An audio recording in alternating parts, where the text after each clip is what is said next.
All right, ladies and gentlemen, we are back. Way to start a podcast. It is episode 3 of Hoop Talk, the podcast. Let's do it. Podcast. We are here watching some NBA basketball. I got an echo apparently. We're here watching some NBA basketball, man. We got the Celtics and the Warriors in the background. We're going to jump right into it, man. Another week of NBA basketball, another week of podcasting, man. Another week of hoops, our favorite thing in the world. Yes, sir. But y'all let me know, man. I think this is what, our second week of NBA basketball, right? Am I keeping track correctly? Yeah. Second full week. What do you guys think, man? What's disappointing you, man? What's surprising you? What are your favorite things about the season so far? The biggest surprise has been insane to me. I'll go back to it in a second because we have another part. Darius Garland, after the whole trade saga with like everyone saying that he's going to get moved in the offseason because of the Donovan Mitchell, bro's averaging like 20 at 8 right now. Shooting ridiculously well. Last night he just dropped like 34. 39, sorry. I forgot 5 points. My bad. Probably have a mathematician over here. But yeah, bro, like I really thought he was going to end up getting traded. I genuinely believed the hype. And he's playing so well right now. Him and Donovan Mitchell are not far off. Yeah, he is actually playing really well. He's averaging 20 and 6. He's averaging. He's made every free throw he's taken so far this season. That's a dog.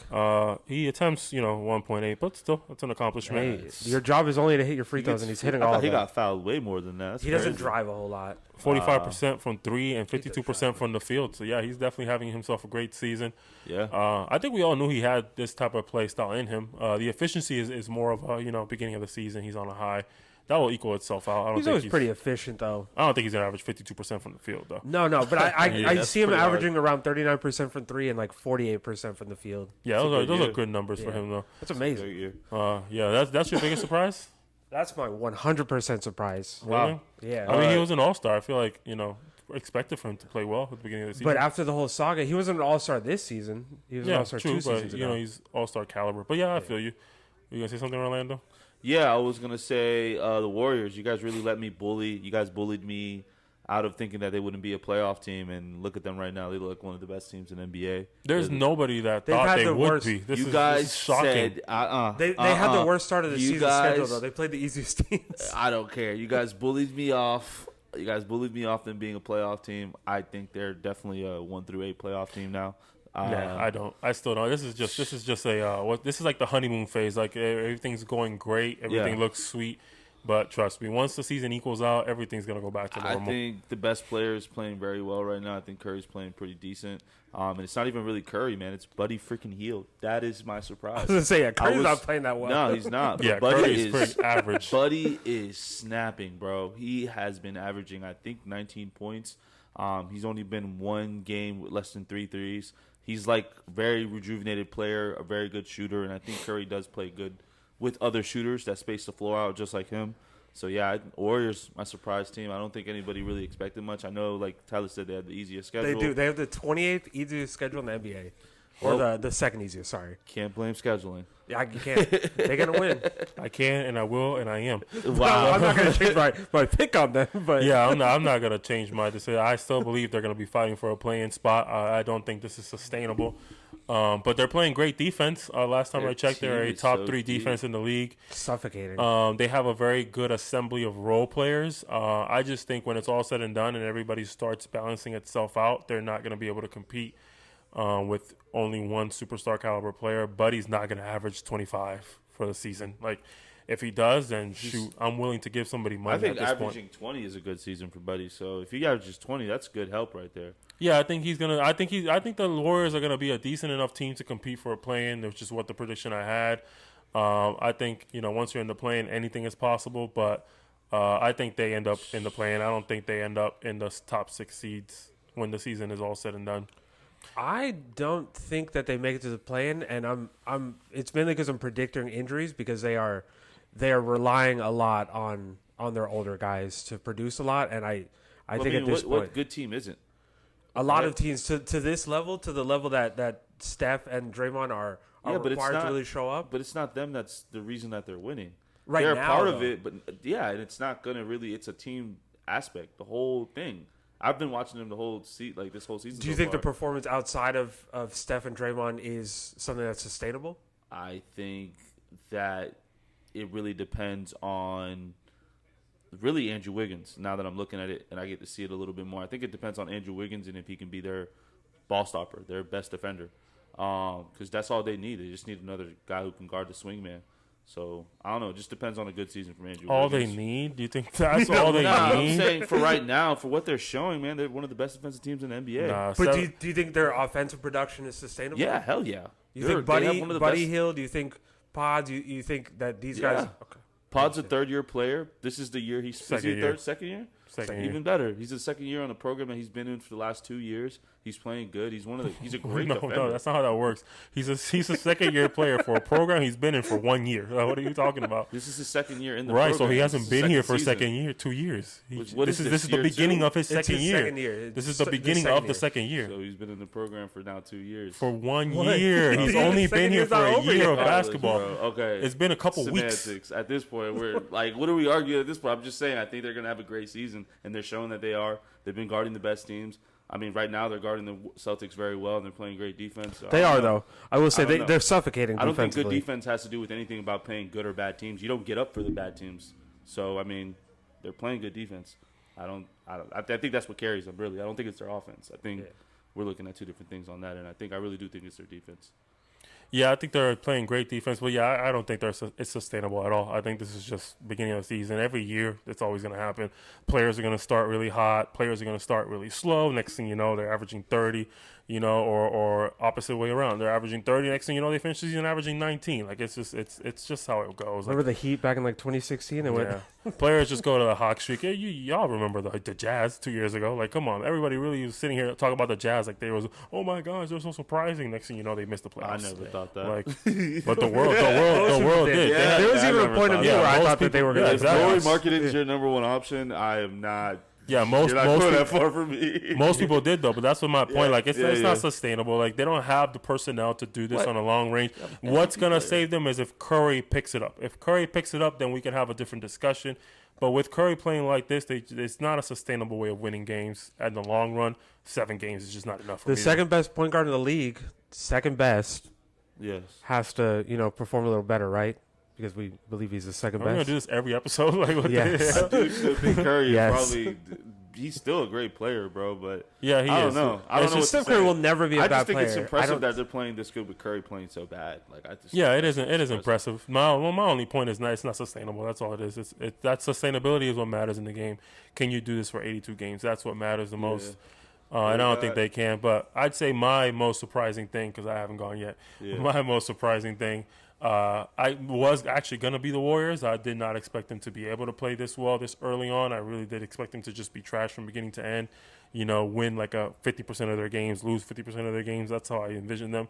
That was going to be my thing, but I guess if I had to pick something else, just to not be a follower. It's fine, bro. If it surprises you, it surprises you. No, I do have something else though, but I figured you already mentioned this, so I can mention something else that was also surprising to me. And I'd say, as an overall, there's been a lot of randomly well-performing players. Yeah. Like R.J. Barrett looks like Kobe Bryant right now. It's outrageous how random Bro. random players are just like playing really well. Like you have that Huff guy from the Memphis Grizzlies is a phenomenal role Jay player Huff. right now. He's averaging like 15 minutes. with Ryan one Dunn, I block. think it is, from the Suns.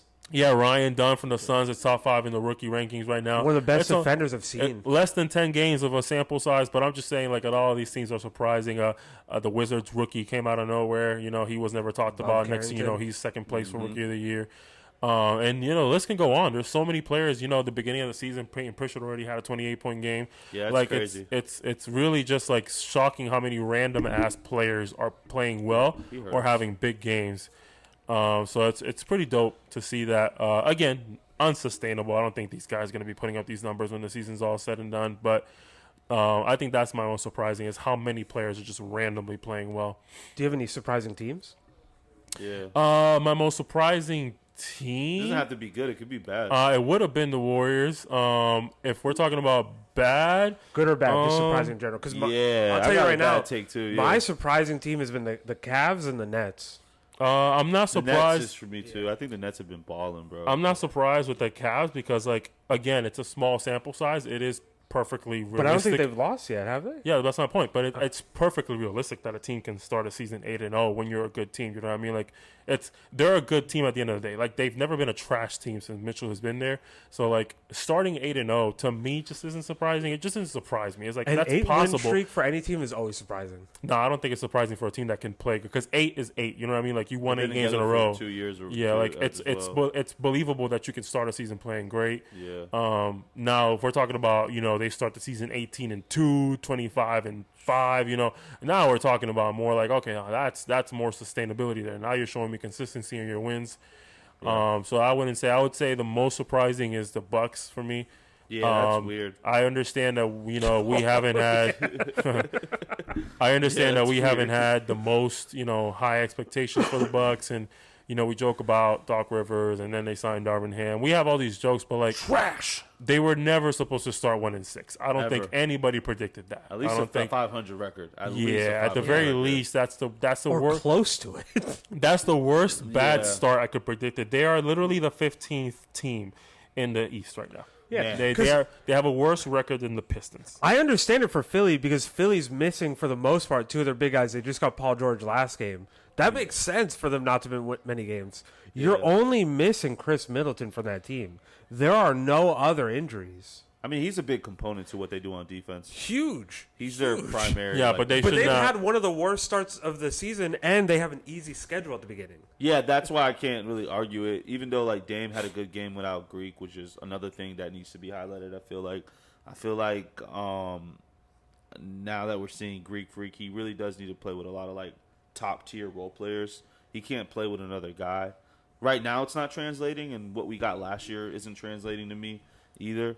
I think he's too ball dominant, and I think he needs to kind of control the tempo of the game. When they're both kind of do the same thing on offense, they control the tempo of the game. So who's the problem? I know we discussed it last week, and Bobby Portis, bro. We all had our opinions. That wasn't an opinion. That was not an opinion. We shared last time. But. They got 2 problems. Giannis does not like being the roll man. He doesn't like being in pick and rolls. Which he would be amazing He's never at. been a huge screen setter, even if you go back and look at prior years. And Bobby Portis is a terrorist. Bobby Portis. What did he do? Actually, Bobby Portis is not the issue because Bobby Portis is following plays. Darvin Ham, I'm putting some blame on you just because you're on the Bucks. Bro. I just don't like you. But realistically, it's Doc Rivers calling up isolation plays for Bobby Portis. Bro. Bobby Portis at this stage in his career, with the 2 players that he has on his team, does not really need to be running ISOs. I think that we can agree on that, right? Agree on that. I mean, how many ISOs we talking? Like in a game, like 1 or 2? The last game I saw, they went 4 for him, and he missed on every possession. I only watched for 2 quarters. Was it 1 per quarter? I only watched 2 quarters. Okay. I didn't watch the full game. All right. I mean, I don't think running in isolation for Bobby Portis is a terrible idea. It's not like he's running isolation all game long, but 4 times and a half, like that's not We got crazy. a Doc Rivers fan over here. No. I'm just saying Bobby Portis can score, so like giving him the ball to just get a bucket to get him going is fine. Like he is your 6th man of the year caliber player. It's for me. It's just you got 2 coaches who like are notably known not to make adjustments in games, and this is a team that you have pieces to make adjustments and play different styles, and I feel like Doc is capping them, and I think you add another capper to them. It's just like damn, like you just added another person who can't make adjustments at Bro's all. a certified capper. It's like just gonna be just a long season for Giannis. Just in general, it's gonna be a long season for Dame. I think the biggest issue with the Bucks is like when the Bucks were first coming up and Giannis was starting to develop that idea that, oh my God, this kid can really be something special in this league. We're talking before the MVPs, before Jrue Holiday, before Brook Lopez. I think the biggest issue that him and Chris Middleton went through was there was no identity with the Bucks. There was no like, what is this team good at? What are they best at? Are they just good at giving the ball to Giannis? Are they just good at bailing out with Chris Middleton? Like, that's not something to be good at. And then once they developed, Mike Budenholzer, Brook Lopez, and Jrue Holiday, once they joined the picture, they developed an identity of, okay, this is a transition team. They're going to force a lot of turnovers. They're going to take advantage of their length. They're going to protect the rim. They're going to force you into a lot of bad shots, a lot of bad passes, and they're going to get in transition. Brook Lopez is going to trail for the threes. Jrue Holiday is going to push the ball. Giannis is going to push the ball. Chris Middleton's going to trail for the three. You know what I mean? Like this identity of we're going to play hard defense, force a lot of bad decisions by the team, and push. Now they just regress. I think letting go of Drew Holiday and letting go of Mike Budenholzer, regardless of what people believe in him, you know, I know he had his playoff right woes and he had his moments in the playoffs where you can say, okay, he wasn't the best coach possible, but he was the reason this identity the Bucks have was created. He made this happen. He made these adjustments. He put Drew Holiday in this position. He put Brook Lopez in this position. He put Bobby Portis in this position. You know what I mean? So it's like it's now they've regressed back to we don't know what are we good at. What are we doing better than everybody else that we can come every single night and say as long as we do this, that, and the third, we win games. They don't have that. They don't have a this. They don't have a that. They don't have a third. You know what I mean? They don't have that. It's like the Celtics. They have that. It's like we are shot creators. Every player on this team can create a shot. That shot creation opens up for everybody else. We space the floor. We shoot a lot of threes because whoever has the ball in their hands can create and make something happen. That's our identity. Give the ball, trust them, create. You know what I mean? Like the Lakers are now developing a little bit more of a winning consistency because they have a better identity. We're playing through AD. That's how they won their championship. We're going to play through AD. We're going to play hard on defense. We're going to make sure we find our best player every single time down, and it's going to make everybody else better. That's how we're going to win more games. Now, they're not perfect, but they're doing better than they did last year, right? A lot better. They're as close as it gets to perfect with that roster. Yeah. That roster has a lot of holes in it. Exactly. So it's like that's where the Bucks are missing. They regress back to the who are we? What are we supposed to do out there? They show up just playing Giannis ball, playing game ball. Anytime I see Giannis screaming out timeout, it's not a good idea for the Bucks. And I'm sorry, Giannis is not their leader. I think he is their best player. He's their dog. I think Dame needs to be their leader, and I mean, we don't know what's inside. I actually disagree. Internally. I mean, with half of what you said, I agree with the Giannis is not the leader type. He's a lead by example type. You know what I mean? He's that type of player. Like he's like a KD kind of guy. Wow. Crazy. Yeah, like he's gonna do all the work that is required to make sure we win. But he's not the vocal guy. He's not the yell at you. I don't think Dame is that either. I don't think Dame is that guy. He's also a lead by example. I'm going to put in the work. I'm going to bring you with me. I'm going to show up to the gym early. I'm going to bring you with me. I'm going to show you what I do. I don't think that's enough. I think Drew Holiday was that guy. Like, yo, y'all got to chill the fuck out. Let's play basketball. This is what we're doing wrong. This is what we need to do better. This is what coach said. This is what we're going to do. If you can't get with it, then we're not going to win. Mm-hmm. You know, he's that voice that's going to say, this is what the coach told us to do. This is what we're going to do. When I do it, look at what happens. Now, y'all got to get your ass together and do it too. You know what I mean? That's the mentality that Drew Holiday had. And now they have a coach that is not the best at making adjustments. He's not too bad in the regular season. And they have a personnel which doesn't really have a leader. Nobody really wants to step up. Yep. And I don't think anybody has the locker room to step up. Yeah. Dame is brand new. Even if he was that leader type, do you expect the locker room just to fall behind him after one offseason? I just... Or a year and a half, sorry? Yeah, I just think, I think where the inevitable is going to happen, and this is going to be something, I think, from a year now when they're blowing it up. It might be sooner than that. Who knows, depending on if they get it together or not. But I don't expect this team to stay together. I don't know if you guys do. It just doesn't look like it's going to work, and they've had a whole season. Now they have the beginning of this season, and it's just not looking good. Like I said, once they get Chris Middleton, I'll really lock down and really think about it even more. But if they don't play better when they get Chris Middleton, then I don't know. Yeah, if the game doesn't get easier for them when Chris Middleton's on the floor, then there's no saving this team. Like, he's the ultimate plug-in player. He's really KD on discount. He's the best sidekick you possibly have on any team. He's a dollar menu KD. You know what I mean? He's a playoff P too. Like, he gets right in the playoffs. Like, in clutch moments, he's great. He's one of the hottest. He is just like Klay Thompson in the playoffs at times. Ooh. He has just as many, not as many crazy moments, but he has a lot of crazy moments. Yeah, but I'm also worried about this team because even when he does come back, you can go back and look it up. Giannis has been injured every single postseason since. Like, you can't rely on that man to carry, so that's why I think that they picked up Dame to keep him healthy. But Dame is not that player that plays well with Giannis because of his own personality. So I don't know what you do with a team like that. I don't think they blow it up. Me neither. I see so many aspects of it. One, I just don't think it's Milwaukee. It's just not a franchise that can afford to go back to the drawing board. I think the coaching change needs to happen. They need an identity. I was never a fan of firing Bud. That's just me. Yeah, I was I don't never a think fan of anybody that. was. I don't believe that was the right decision. I think Bud is the type of coach where it's like when those players that are really good aren't doing so hot, but you're like, okay, we got to give it a year or two. We got to give it even a little bit more to figure this out because this player is so good. We can't just give up on him. You know what I mean? I think Bud has that same level of impact in my personal Give him opinion. 2 years though, with 2 years of underperforming. But I just I don't like Underperforming I don't or know. Lost to being the Heat hurt. in the first round. Yeah, That was they an were hurt though. underperformance. That's why. Yeah, I that's They what- weren't got healthy. They pissed. didn't have Tyler Hero. Yeah, no, the Heat were healthy, but they weren't. The Heat were not healthy. The Bucks weren't either. They were missing Giannis. Giannis. Giannis missed games that series. That's It's not fair to to him. me. I don't know. It's hard to convince me that Bud was the correct person to let go at that time. I don't think anybody was the correct person to let go at that time.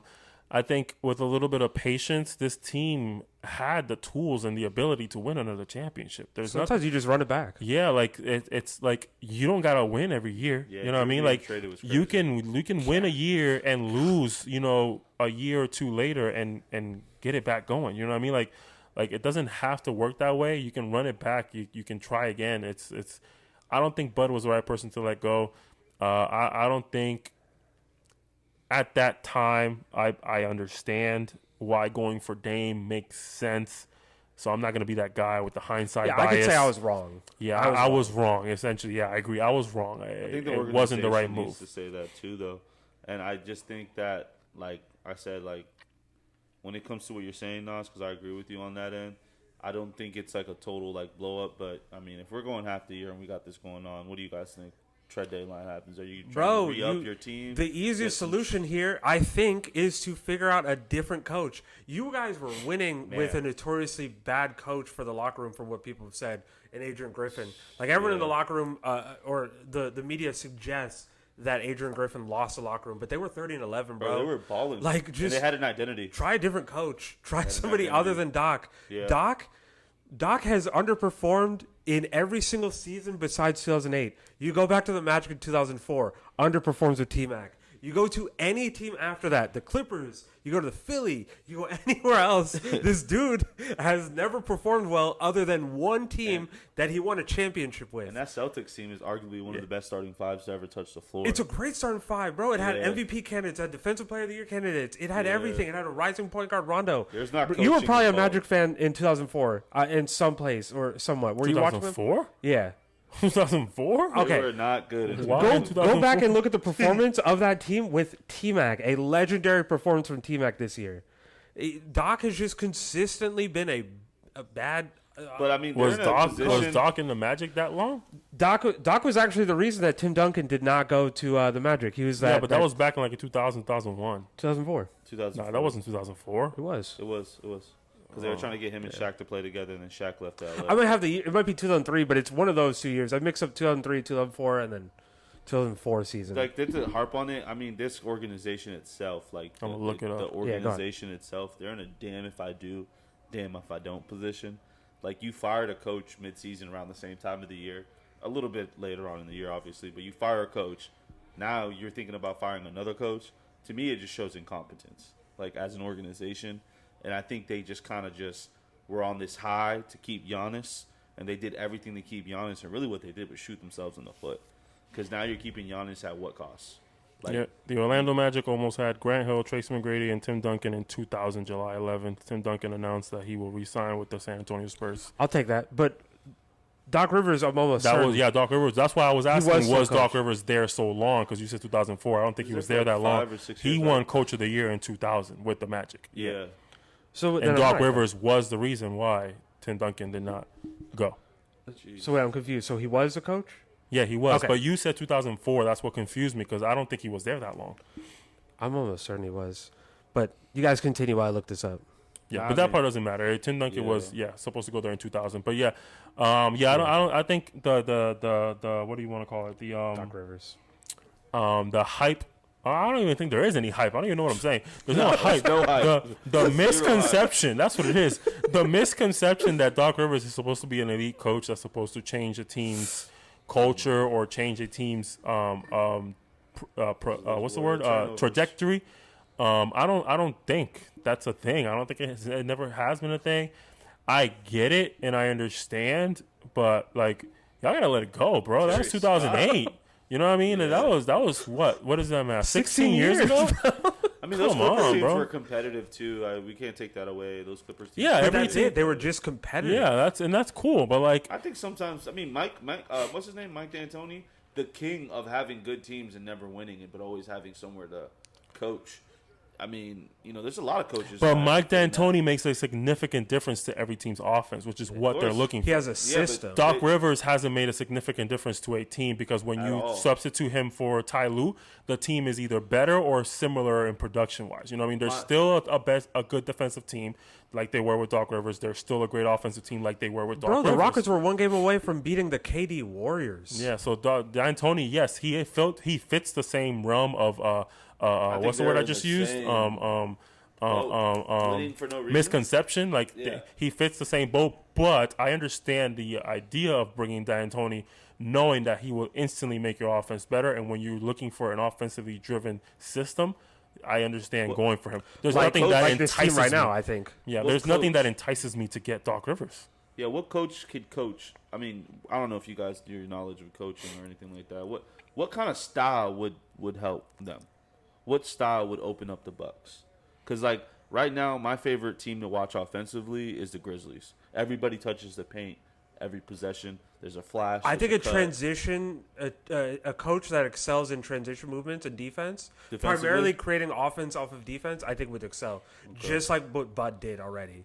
Like a Yeah. very similar coach that still has a locker room because Yeah. there was issues with that with Bud. I think. Last thing I'm gonna say about this, and I'm gonna let it go. But I think trading Dame and giving up all that defense that you were getting with Drew, an all-star defender, like he was guarding like the best players on the best team on that Bucks route the whole time. So I just think giving up that defense for offense that isn't there every night, it just really hurts them. Because you can never really develop a defensive team with an offensive player like Dame. He's not a great all-ball defender. It's just impossible because He's you have to not a come to great the. help You defender. guys have to be realistic, like everyone does. Dame exerts so much energy on offense. These dudes just take off on defense. Yeah, but he's they're- not. He's never going to become this defensive player while he does so much offensively. Then it's hard to have an identity when you're like one of your cornerstones isn't fitting That's the the identity. issue. That's Yeah. also the issue that we're seeing with Philly, and people don't recognize it. Philly breaks down every year in the playoffs because Joel Embiid is expected to be elite on both ends, and he breaks down. Yeah. You just can't expect that. We have to be realistic and bring in the personnel that can hide Dame's deficiencies the same way that they did on the Warriors. Yeah, They did 100%. with Steph. It worked. And now I think Steph's a way better on-ball defender too. He's at least average, I would say now, I or think close he's above to it. average. I think he's above average. I can't give him that. I don't think he's above average, but yeah, I think he's a I think solid over the defender. years he has improved as a defensive player for sure. He I led the don't. league in steals one year. Steals Yeah, is that not means defense. nothing. Oh man, it's That just- means absolutely nothing. So blocks aren't defense either. Then. Blocks are. No, blocks What? are. What? Okay. We'll You have to put yourself in a You bad can't. position to get The steals. yeah, exactly. The thing about do that blocks. another day. No, I'm gonna do it today. The thing. Here's my perspective on it. Here's my perspective on it. When you and Tyler just said it, when you go for steals, you're putting yourself in a bad position. If it does not work out, you are leaving your teammates high and dry. For blocks, you can go for a block, and if you don't get it, you are still altering the offensive player's ability to make that shot. So you are still impacting the floor, which is why that stuff matters. That's why blocks to me are a more impactful defensive stat than steals. Steals are a great defensive stat, but the player does matter when it comes to that. Like Monte Ellis led the league in steals one year, and he's one of the worst defenders I've ever witnessed in my life. But Michael Jordan, when he leads it, is a good defender because he's getting it off of people dribbling rather than just playing the passing lane. Yeah, exactly. That's a big difference. Like a Drew Holiday steal is different than a Russell Westbrook Because steal. you know that's going to be on ball. And the other thing is, there is still shot blockers who I don't think are good defenders. I don't think Yeah, Hassan exactly. Whiteside, Yeah. when he was playing, was a good defender. Not at all. But I do think Rudy Gobert is a good defender. I do think Wembanyama is a good defender. I think Chet Holmgren, because they're altering shots and defending while they're doing that, not just going for a block. I'm not gonna lie. He had 90, 50, and 40 that year specifically, Steph, and led the league in steals. I think that's just impressive how much he was putting. Oh, in the absolutely. offensive, and the still average. I think it was like almost 2 steals a game, or was it 2 I think steals? a game? 2.1 for 1 year and then That's 1.6 insane. another. I mean, to me, that's still insane within steals. But again, like you guys say, but it's also concepts. Some players are made to like be on ball, and other players are made to be like playing the passing lane. So I mean, it's a concept thing. But Yeah. regardless, I think that's a little bit, that we can't prove that. I think steals are effective. I think the Heat team, they were Yeah, of course they really are. good at steals. Nobody's saying they're not effective. Yeah, no, getting I'm a steal saying, gives you like- another offensive like, possession. The Heat team, when they were playing, that was what their defense was, to play the passing lane. Like, literally, everything they did was to play the passing lane. And that's why that works. You got LeBron, you got Dwayne Wade, you got Chris Bosh. No But one else could play that's that a system defense. thing. You know what I mean? Like that's if what the I'm rest of saying. the players aren't on the same page, then you playing the passing lanes isn't always a good thing. Same thing happened with the Bucks before. Yeah. Bucks did a very similar thing. Yeah, they played a lot of those passing lanes, and Giannis was able to get in transition. I think playing passing lanes is a big when you got to do a transition. What's the score? I can barely see. 88 to 90? They came back. Oh, that's a close game. Yeah. But you mentioned Embiid, and that just struck my memory on Embiid's little fiascos going on. Y'all want to talk about that for a Bro, second? that reporter is so lame. So there's a reporter on Twitter that was not even in the locker room. They found out. Hayes, I think his last name is, and Pompeo was the other one. Hayes had made a comment about Embiid where he just made a comment about his brother who had passed and naming his son after his brother. And it was like a really weird comment. What was the comment? I don't remember exactly, but it was something in regards to he needs to show up more because of him naming his brother and his legacy. You can look it up and get the full details. I don't remember exactly. But there was no need for it. Like, it didn't make sense for basketball.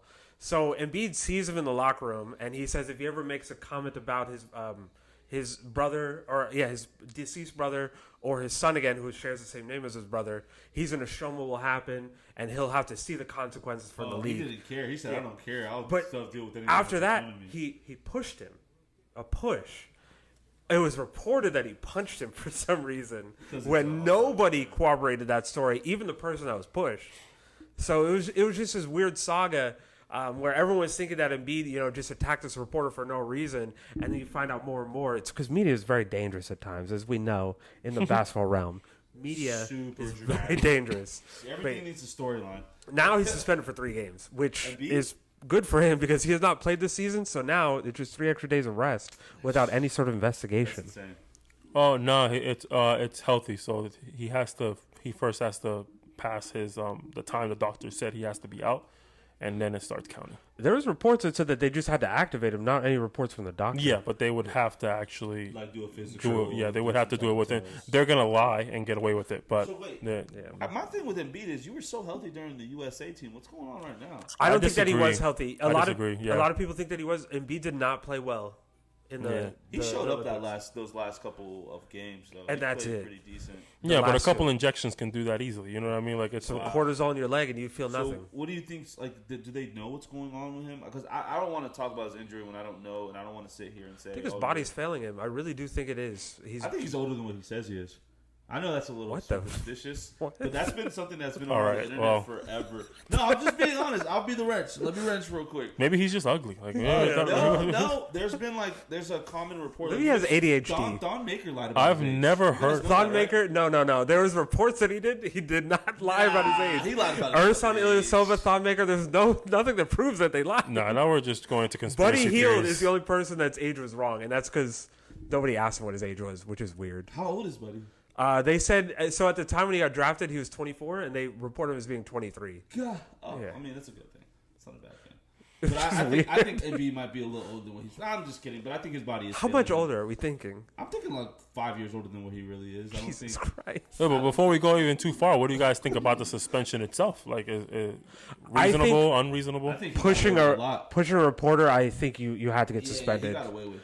Okay, Good good. slap on the wrist. I really thought you guys were going to see it differently. I'm not going to lie. I came prepared to argue. I think context matters, though. Normally, I would say like maybe Yeah. 5 games, but context does matter.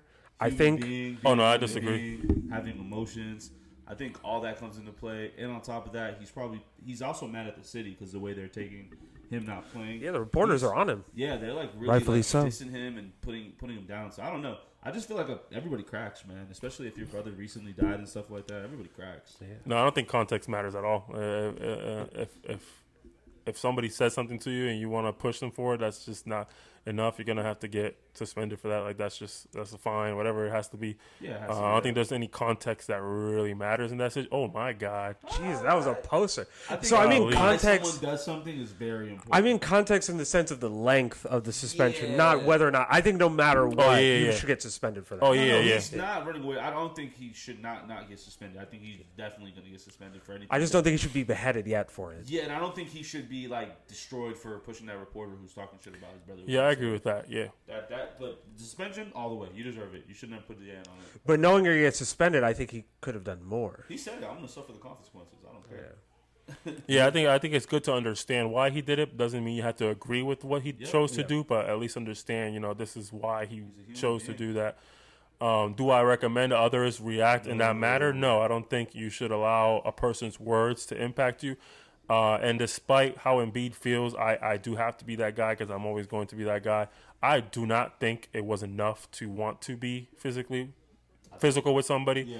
Yeah. He made comments that mentioned the brother, was it? The brother and son, right? Because his brother shares, or his son shares the same name as the brother. That's realistically why they brought it up. Right. So he mentioned him within what he was saying, but he didn't say something negative about them. You know what? I don't know how to explain it. Like, you have to read it and have to understand what I mean. Like, he didn't directly say something to negatively. He put them address. in a negative sentence without talking about them specifically. Exactly. Negatively. He just mentioned them in a negative sentence. So I do think it was just animosity boiling up from everything that's been going on with all the reports and how he feels about the city treating him and all that kind of stuff. Yeah, it's a build-up. It was a build-up move. I don't think it was necessary. I think the comments that he said pushed him to do that.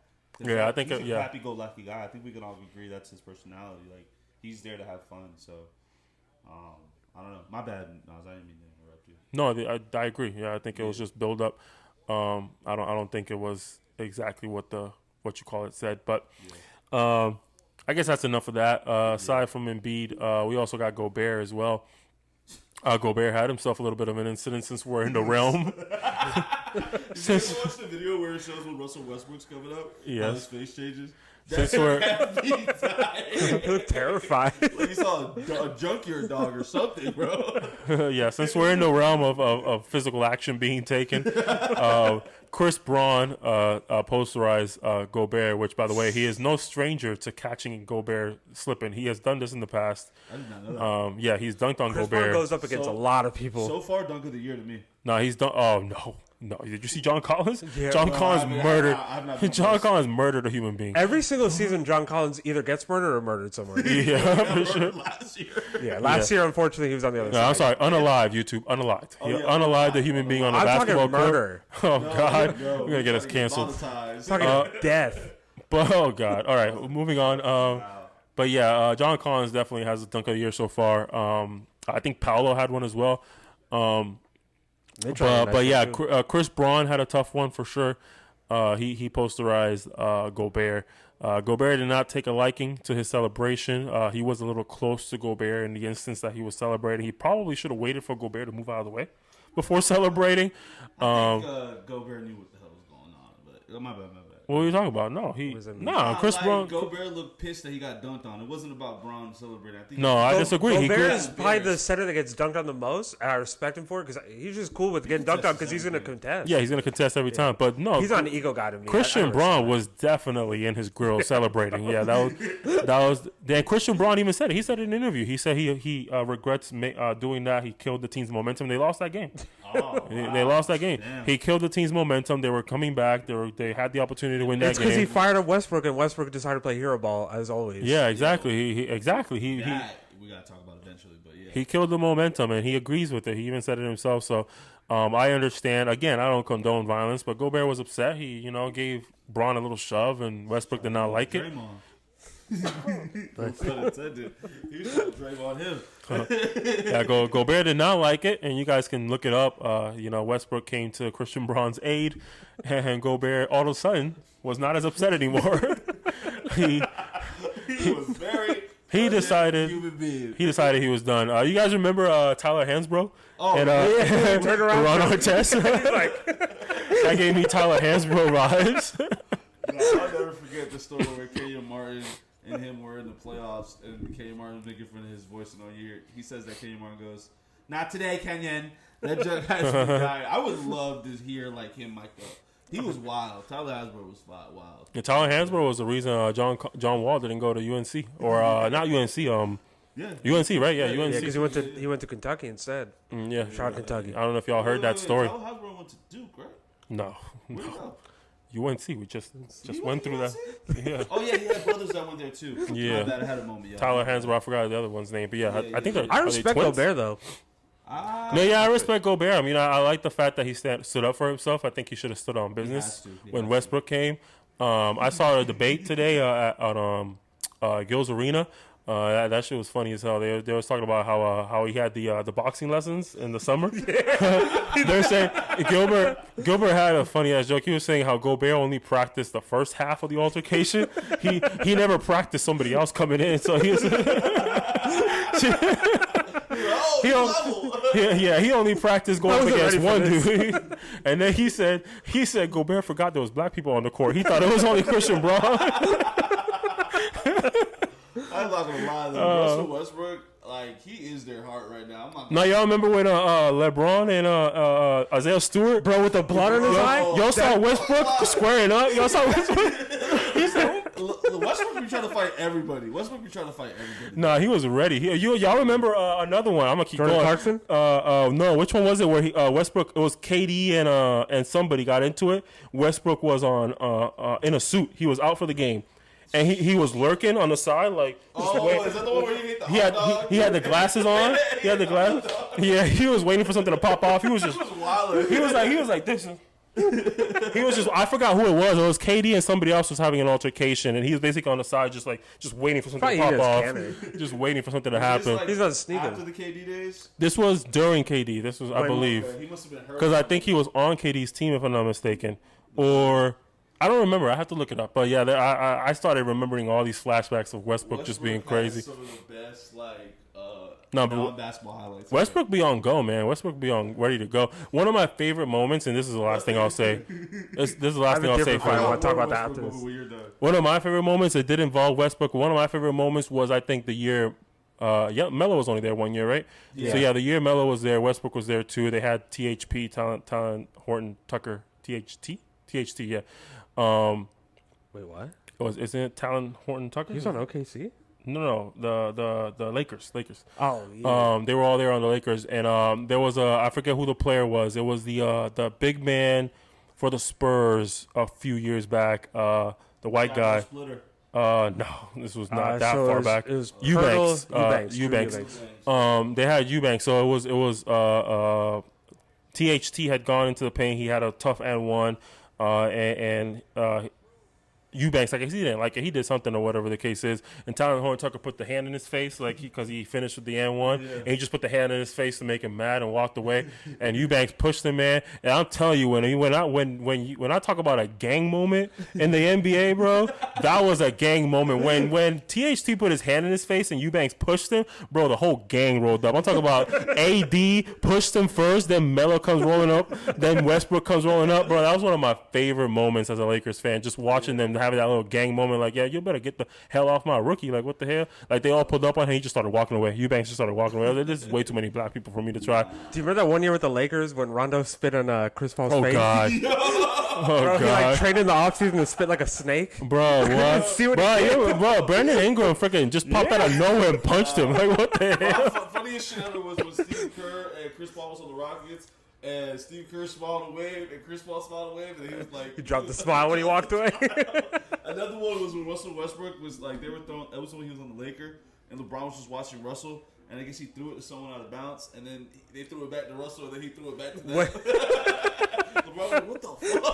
Oh, yeah, that was so annoying. I watched that game live. I was like, what the hell's going on here, bro? When I saw that, I was like, yeah, he's going to get traded. Like, LeBron's had enough. Like, this is too much, man. He didn't get traded that season. That's the worst part. Yeah. It took some time, man, but he tried to get him out of there. Last one, when LeBron's talking in the middle of, like, they're all, like, in the locker room, LeBron's talking. Yeah, let's just have fun. Go out there, we got to handle LeBron's business. like, man, what? LeBron's like, what? Fun, too. What? Shut your ass I understand why Westbrook plays the way he does now. Yeah. Y'all saw this season. This is gonna be the last one for real. Y'all saw this season. Rui was taking too many shots when LeBron was hot. Swing, motherfucker. He's like, swing the ball. I just hit 3 threes in a row, mother. He literally said, swing, mother, swing, mother, swing. I was like, what the hell? That was Bron? Yeah, that was Bron. He was pissed. Because he got hot out of nowhere. He hit like 4 shots in a row, and then Rui took a tough contested mid-range shot, and then somebody called a timeout.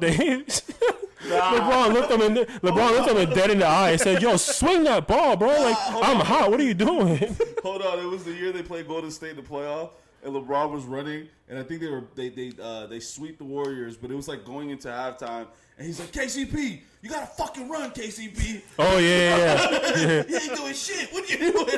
No, yeah. I think the year you're talking about was Danny Green. Yeah, it was like Danny Green. Yeah. He's like, run. He said, they were in a huddle. He's like, Danny Green out here running for no goddamn reason. Like, bro, he was like, I'm doing all this fucking running. He can't do shit. LeBron, mic'd up. No, they need to mic him up because they be talking about Kobe and Jordan were assholes. Y'all gotta check out LeBron shit, bro. Swing. LeBron's just a poster child, so they had to hide it, man. Bro, what, bro? But fun times in the NBA, man. There's a lot going on in the basketball world, man. Not just the NBA. So let's not get them all the clout, man. Let's talk about GM5. That's what we need to talk about. The boys is funny. Shout out GM5. Every single episode, man. Shout out to GM5 for having us out there. But yeah, go ahead. Those games on last weekend were kind of crazy. 2 games that came down to free throws, both missed. By play. Yeah, that was crazy. Wait, it was by 2 games. By good point guards. By probably some of the best point guards in the league. Nas called it. One of the best players in the league, arguably. Yeah.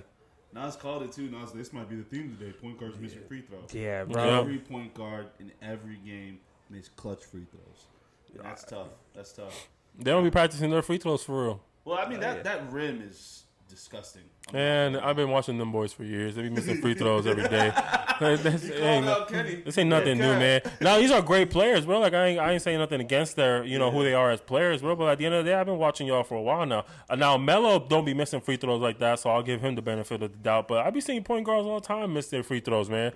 You're not gonna be perfect. Half the players in these leagues are point guards. You know what I mean, or guards at least, or small forwards that not literally small forward, but like small sized forwards. You know what I mean? Like that's what I meant. I realize that could sound misleading what I'm trying to say, but I've been seeing these guys because I noticed I said small forwards and I was like, wait a minute, that's an actual position. That's not what I meant. What is JT doing? Drawing a foul. That's what the hell you're doing. But get that win. My point is, like, all these guys are supposed to be good free throw shooters, and they be missing free throws consistently, man. This is not new. At all levels, high school, rec, semi-pro, I be seeing a lot. Like they got to understand that's a big part of the game. But not to criticize them, they're still great players. Kenny Long, phenomenal player, one of the best point guards in the league. The chef, Melo, the best point guard in the league right now in the GM5. So arguably top 5, top 3. Yeah, no disrespect. He's the second best player in the league. There's no debate about it. I think. I can keep going. Top 1. He likes that, guys.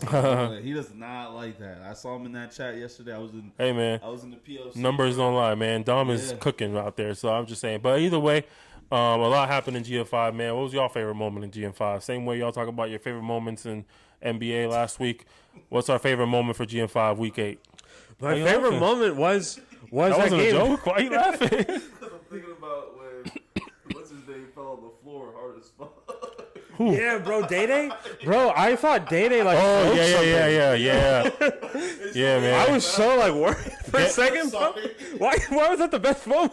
Yeah, why was that the best moment? Because he popped back up like he didn't get hurt, but he was holding his rib like a little kid who shouldn't be doing what he was supposed to be doing. Get well soon, Day-Day, man. I hope he's like straight. 6 feet straight to his elbow. No, that was tough. Yeah, that was definitely tough. Nah, he's good, though. He's good. I heard that from the Raptors. That was in my car when I heard that. That was the funniest thing. I only saw the first 2 games, so I'd say my favorite moment was definitely watching AJ. AJ had a dominant performance. Untouchable, One of my favorite players in the league. He had 30 and 19 against. He's on Count Up against Count Up. Yeah, he's on versus Count Up. It was a great game. A great game overall. Close game. Came down to the wire. BG was hooping too. He had he caught fire at the beginning. Slowed down a little bit that second half. Leo but had a good game. Had a good overall game. It was good, great basketball. So that was my favorite moment, just watching him go out there and dominate the boards, dominate the interior. That was some great basketball. My entire the City Ballers overtime the entire time was my favorite. Yeah. Because I The what? Say that again? the City Ballers overtime versus Park right, Legends.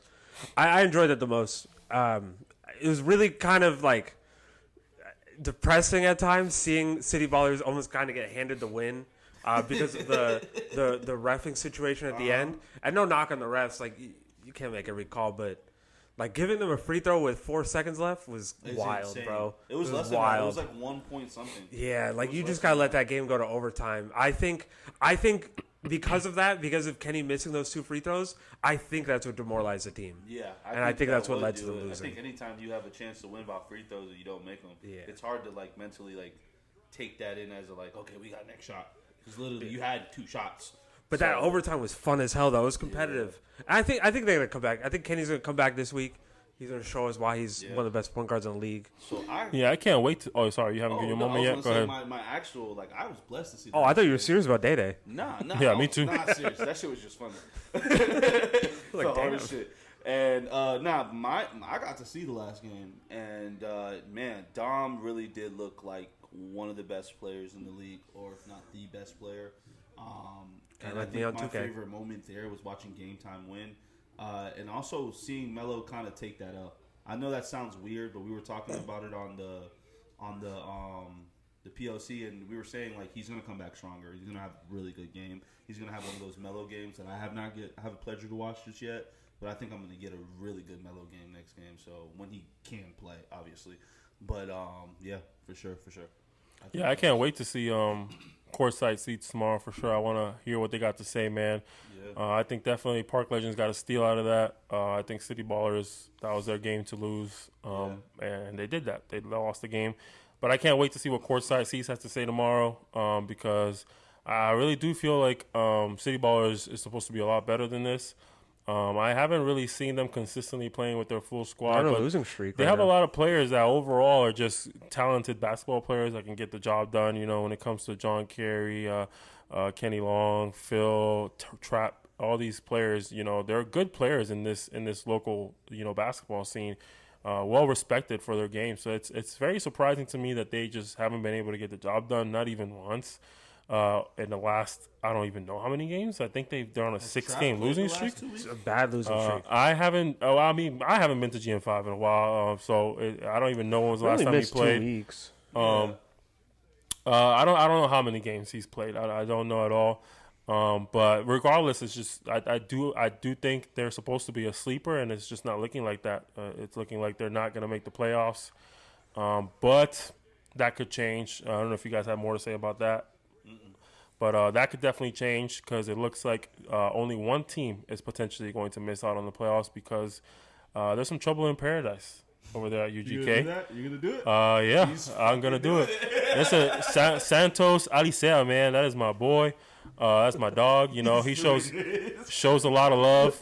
I'm paying my respects, man. He shows a lot of love, man. He shows respects like he's dead. Jesus Christ! Alive, this man. Showing my respects, so showing love because he loves to show support, and he's always down with whatever I got going on, man. He'll always be asking about what's going on, man. He always be showing love, man. But Santos, man, you gotta get your shit together. I don't know what's going on. I don't know what's going on over there at UGK, man. I don't know what the word is, but I'm gonna ask you. I'm gonna hit you up after this podcast. I'm gonna ask what's going on, man, because UGK might be out of the league, man. If they can't get it together, they might have to forfeit the rest of their games, which means there's only 9 spots left. That means only one team is gonna be out of the playoffs, which leaves a free playoff spot basically because UGK was supposed to get that spot. They were gonna easily make the playoffs this year, so that really leaves a free playoff spot. It's a big game too. And no matter how bad Park Legends has been doing and OJR, now their playoff hopes are alive. They can make the playoffs, all because of UGK. And I'm not gonna be too specific on what the issue is. That's between y'all and the league. But just know, ladies and gentlemen, there might not be any more UGK this season. If y'all have more questions, hey, hit us up in the DMs. We'll let you know the secrets. So I will say this because I'm kind of getting more tapped in with these guys. I'm not going to say nothing just out of respect of what the situation is, but if the situation can get rectified, definitely rectify that situation because that's a good team. I think we were all coming to some type of agreement that them being one of the better teams in the league is good for the league. They're a great scoring team. Tyler really talked about that last time we were live, but at the end of the day, man, with them potentially not being in the league, the big game next week is Swift versus Count Up. And I wish I could make it. I'm definitely going to watch it live if you guys are live. I don't know yet. We haven't had the discussion yet. But if you guys are live, I'm going to watch it live because, man, that's a big game next week. Count Up and Swift. Count Up and Swift. They have the same exact record. Whoever wins, Count Up will go up or one will go down. So it's a big game. Count Up's been on a losing streak, too. Yeah, that's why it's a big game. Like, they've been very short-handed, so that's a big part of it. Last game they had 5 for most of the game, and then they finally got one towards the end. Oh, yeah, and Lito's grandma, thank you for watching our show. We love you, too. She says she loves us, and she thinks we're freaking hilarious. Dope. Hey. Nice. Shout out all the grandmas worldwide. Shout out Lito's grandma specifically. Grandmas. Shout out Grandma Alito, man. Shout out Grandma Alito. Shout out Lito, the cameraman. Yeah, shout out Lito, the cameraman. Yeah, but this is a great opportunity for me right here, man. Speaking about women in sports, the Orlando Women's Basketball League is coming back in January. I don't have much to say because they don't got nothing going on right now. But for those of you who are watching and for those of you who may be interested, the Orlando Women's Basketball League is coming back in January.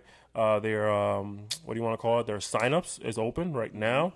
Go to their Instagram to check out all the information, how much it costs, all that kind of stuff. I don't remember how many teams they're looking for. I think 8. Is Ainsley still joining? Man, stop it. What was I saying? I don't know how many teams they want, but I think they want 8. And 5 players per team. Then they got to draft the rest. So you can join as a free agent. There's a cost for that. Or you can join as a team with 5 players. There's a cost for that, of course.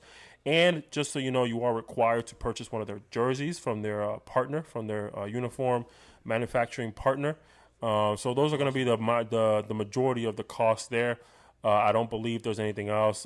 They have a new location, different from last, but I believe it's still in Winter Park, and they'll be playing on Saturdays. So, I like that. Saturday early afternoons. So if you guys have that opening, man, hit up the Orlando Women's Basketball League, Rec League in Winter Park.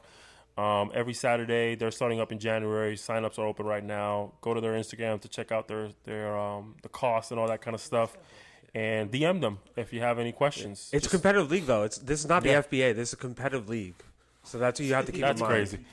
All right. Keep that in mind. Like, they are – this is very competitive. Listen, well, since we're on the topic of the FBA, I guess now we'll go on to the next thing. Oh, shout out to the Royals. The Royals are not in the FBA. Oh, man. They're not in the FBA. No, the Royals are not in the FBA. They blew them out, though. We'll talk about that another time. We'll talk about that next. I'll talk about that next, but I'm on a roll now. The FBA is hosting their first ever All-Star event, ladies and gentlemen. I'm not going to say it, but I am going to say it. Can we vote Thanks to me, ladies and gentlemen. The All-Star participants have already been selected. We are currently now voting for the All-Star starters. So there is a list. You can go check out the Instagram page at FBA Hoops, and you can see it in their highlights. They have a highlight saved where you can go on there already. It's also in the link in their bio as well. So you can vote on your back court, and you can vote on the front court. You can select 2 on the back court players and 3 from the front court players to decide who are going to be the selected All-Star starters. And this week, probably on Friday, they're going to announce who the All-Star coaches are going to be. And in about a week, maybe a week and a half, we're going to have a FBA Live on Instagram to do a draft where the coaches will have to draft their 5 starters and then their 4 bench players. It's going to only a 9 roster team. Just to make sure that playing time is spread out evenly, just make sure all players get an opportunity to get that exposure and opportunity to have fun out there. But it's going to be November 24th, Seminole State College. There's going to be a 3-point contest. There's going to be a dunk contest. And there's going to be an all-star game. This year we're going to keep it nice and simple. That's not even simple. That's a lot, actually. It is a lot, but, there were so many things we wanted to do. A celebrity game, a concert. Not a concert, but like a little show, for a local. So many things that we had in mind, but we're trying, start from the ground up. Build it up, and then next year we're going to do it nice and big. But we're going to see what it's like today, what the support looks like. It's going to be at our favorite gym, the Seminole State College Raider Center. So if y'all are interested, man, in voting and in being a part of this, go to the FBA's Instagram page, at FBA Hoops. Go vote for the All-Star starters. That's going to be up for the next 2 weeks. It's going to close on next Friday. Not this Friday, but the Friday after. And be a part of it however you can, man. Show up. Show some love. These players, they love to support. They love to have fans. They love to see people rooting for them and screaming and yelling at all points. It hypes them up. It gets them going, man. It's really what we do it for, to give these players that type of opportunity. And so for anyone worrying, I do apologize. I'm not on the voting this year. I did not get on the ballot, unfortunately. I don't even know the minimum game requirement, but we will be looking at next year as a possibility. Well, since you guys wanted to talk about it so bad, this is a perfect time to cut off Tyler. Those boys blow everybody out. The Royals. What is going on? We gotta talk about it, man. 169. Listen, I'm gonna disrespectful. Listen, I'm gonna be that guy. I'm gonna talk my shit today. I'm gonna be 100% honest. I'm gonna be that guy. As some of you may know, some of you who do not know, I am a semi-pro basketball club team owner.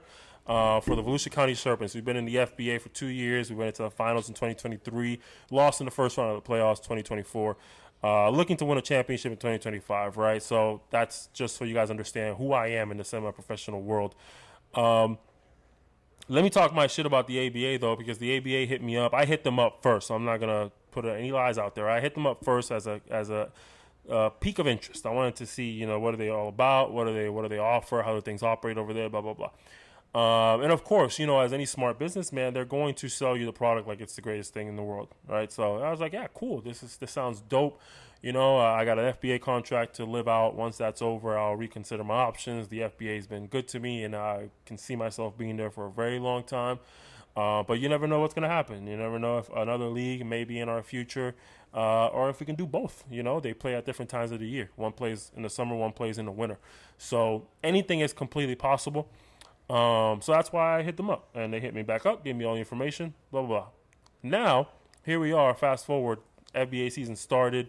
Atlanta Sports is helping the Polk County Royals with their live streaming. Every home game, they have 10 home games for the ABA, and we've been there so far for every one, 2 so far. We're going to be there for the next 8 as well. And we've been able, or at least I have been able to witness what the ABA has to offer. It's not been much. What teams they have, what they look like. And let me tell you, I am disappointed. I am very disappointed. I don't know what they tried to sell me in that meeting when they were trying to tell me how great it was, but this was not it. I don't know what the ABA confirmed to me that the FBA is the best semi-professional league in the area right now. Whatever perspective y'all have of the FBA, whatever y'all opinion is of the FBA, I promise you there will never be a world where a team will be allowed to step into my building and iron on their numbers before the game. He was in the chat going in about these boys. There's no way. And you're going to walk in there calling yourself the Florida All-Stars? You must be out your goddamn mind, bro. All-Stars? Like, what? How much did they lose by? Like, what? 100? Like 80, bro. Like, you must see out your goddamn rabbit-ass mind. The like, All-Star team, you guys losing by 80? Like, what the hell, bro? I'm playing the Philippines All-Stars? The Florida All-Stars, bro. Like, and then the next team, same thing, bro. They come in T-shirts with freaking manatees in the front, number in the back. I'm like, bro, what are you They bought that from Blue Springs in Deltona. I know the exact shirt. It drives me insane to sit here and say, like, this is what's wrong with the semi-pro world is people don't take it seriously. They want to claim the label of semi-pro, but, like, you're not going to see that in the FBA, bro. Yeah. You walk into an FBA arena, first you're going to see people packed out. First and foremost, you're going to see people packed out. That's number one. Number two, you're going to see fully dressed players. Yeah. You talk about warm-ups and talk about jumpsuits, talk about gear, talk about backpacks and fans with the shirts on supporting. You know, not playing basketball in vans. You're going to see a actual basketball team. You know what I mean? So, like, y'all can have all the opinions you want to have. Crazy.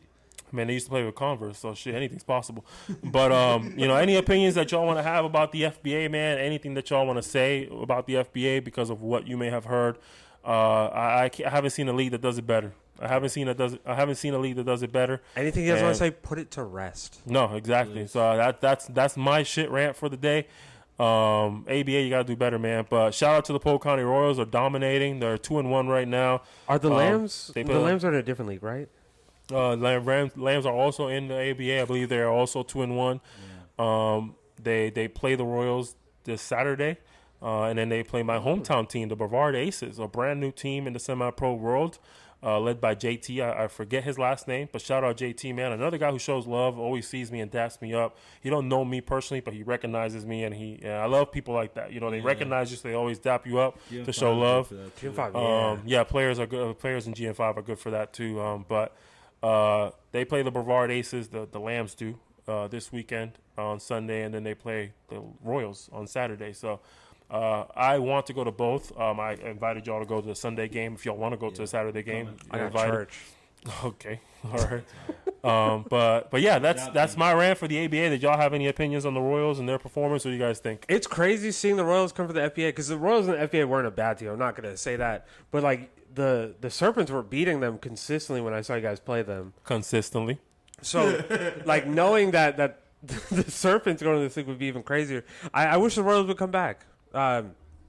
They were a fun team to watch. They were enjoyable. They had a lot of great teammates. They had, and I'm sorry, I don't remember his name, but the coach from Ball is Life, I recognize him, of course. They were a fun team to have. It's I did sad forget his that they name. left. I'm not gonna lie. He's not their coach anymore. The assistant coach took over now as their head coach, Coach Darius. He's a phenomenal coach. But yeah, the Royals are a great team, man. They play so freaking hard. It's so hard to like. That was my least. The Royals. That was the first game I worked for you, right? Was the Royals and Serpents game, right?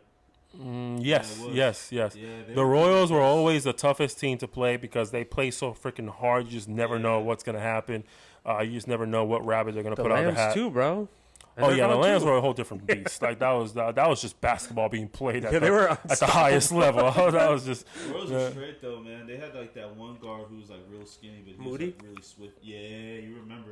Yeah, he was pretty nice, man. But yeah, Isaiah Moody, he's tough. Yeah. He can get up there, too, bro. He I was can gonna say, fly. Hey, Mark, before the FBA season, He don't get up there that much. He's not bouncy like that. You might be thinking of the wrong player. He can. With the dreads, right? Yeah, he's not Yeah. that bouncy. Every time I looks see like him, it, he's bro. getting a dunk, though. Every single game I've seen him in. I've only seen two. the dude that to you be were fair. playing with I've- the I've- golds in his I've mouth? barely seen him dunk. Nah, that guy who had the golds in his mouth. Yeah. He was. They call him Bowflex. I was going to say they call him Tim Bowflex Williams? Yeah, Tim Bowflex crazy. Williams. Yeah, he's tough, man. I asked on the first game that we did for them. I had Amy Rhodes come to that's the team owner for the Polk County Royals. She also has a She grill. came a lot. on to. She does. Yeah.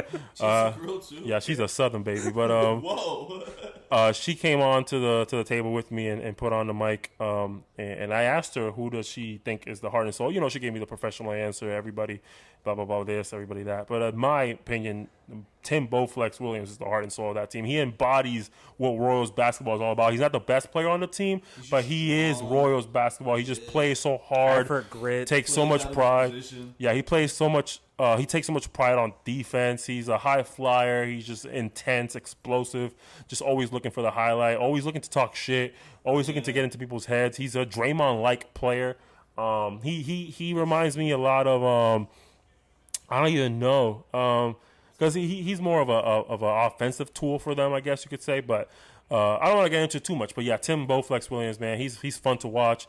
He dunked on somebody the first game against the All Stars. A put back dunk. That was nasty. Oh man. Disrespectful. Yeah, he's tough, man. Joe Stubbs, he's tough. I don't even know who I would identify as their best player. They do such a good job of. Stuff was tough. That was the guard who's like the bigger guard who's guarding Berto, right? Yeah, he's a bigger hair? guard. Yeah, Bigger shorter guard, hair. Yeah. Yeah, he's nice. Yeah, he's more of a forward at this athletic. level. Yeah, he's athletic as hell. Yeah. I don't think they have any one person that really stands out because it's a team by committee, realistically. They're Yeah, winning yeah. throughout the entire team. Yeah, they work say, together to get these wins. Hey, Mark, whenever you want us to come and do some FBA games, we're open and we're down to do it. This is our bone that we're throwing out. Well, I'm throwing it out. Yeah. Shameless plug-in right there. Yeah. Nah, We will actually talk negatively about the Serpents because he will not be here. Yeah. Because we'll have to Tyler. legally by requirement.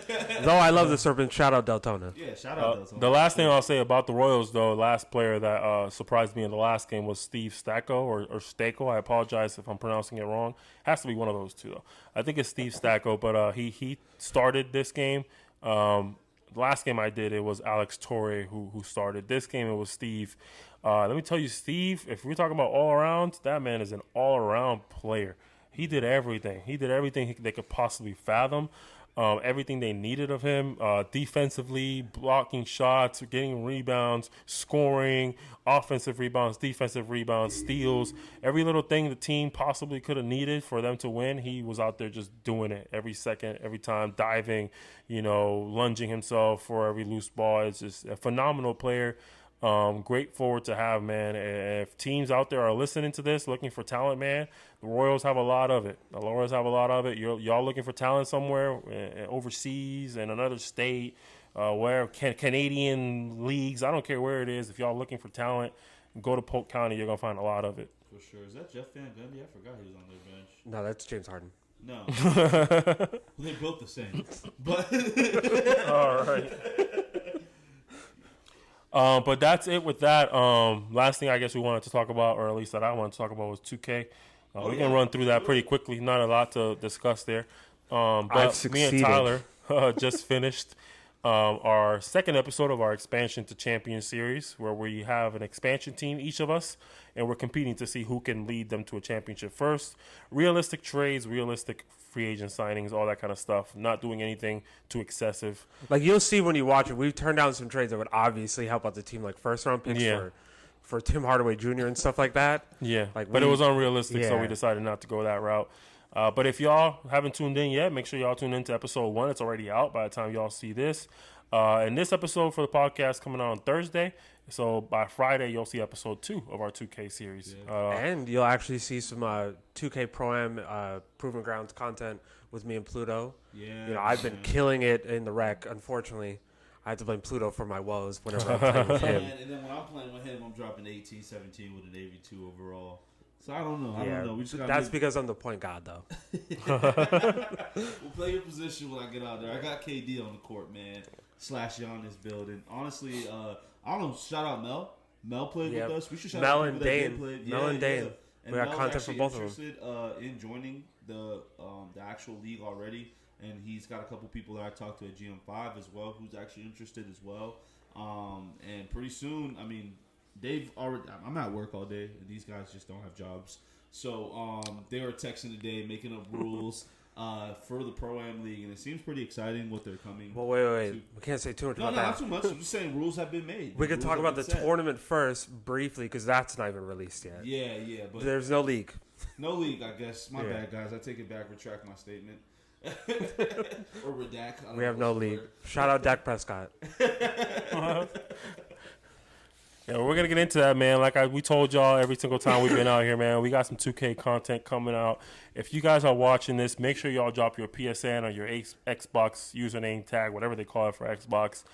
Make sure you drop it in the comment section so we can add you or they can add you. I don't have 2K. I'm working on it as best as I can. I just asked Ainsley for him, so very soon. Christmas is coming up. If my wife loves me enough, she might get it for me. Man. If she doesn't, well, I guess I won't have a PS5 at the end of Christmas this year. But you'll still have a wife, so that's all that matters. We'll see about that. Which is more valuable, though? Which would you rather have? I don't want to answer that on this. It's kind of scary that you didn't cut answer this it. out. Producer, cut this out, please. Actually, you know what? But that's all we have for today, ladies and gentlemen. Like I said, if you are still here, thank you so much for the support. Make sure you subscribe. If you haven't already, I'm disappointed in you. Make sure y'all follow us on Instagram at atleta.sports. Hoop Talk, the podcast, is going to be out on on Thursday. And we don't got nothing else, man. We're going to be at GM5 this weekend. We're going to be watching some hoops on Sunday, GM5 on Saturday. And we got a lot of basketball left in the NBA to talk about. So, again, appreciate y'all for tuning in. We'll catch y'all next week. Peace out. Deuces.